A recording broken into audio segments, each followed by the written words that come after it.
মাসুদ ফকির জিম্মেদার, মাসুদ ফকির দিল্লি যাবে, মাসুদ ফকির ভাই, শাহজাহান ভাই, আমল ভাই, সম্রানী ভাই, মুজফর ভাই, ইরান ভাই,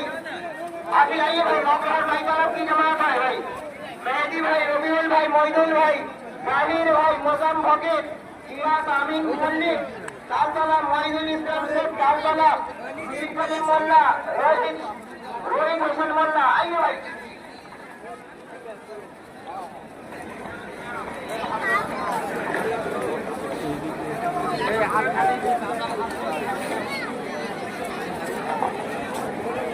রহমতুল্লাহ মোল্লা জিম্মাদার মনিটর 5 নম্বর, রহমতুল্লাহ মোল্লা মনিটর 5 নম্বর, নূর মোহাম্মদ মোল্লা, মোহাম্মদ মোল্লা সামনগর, তার সরকার মনিটর 9 নম্বর।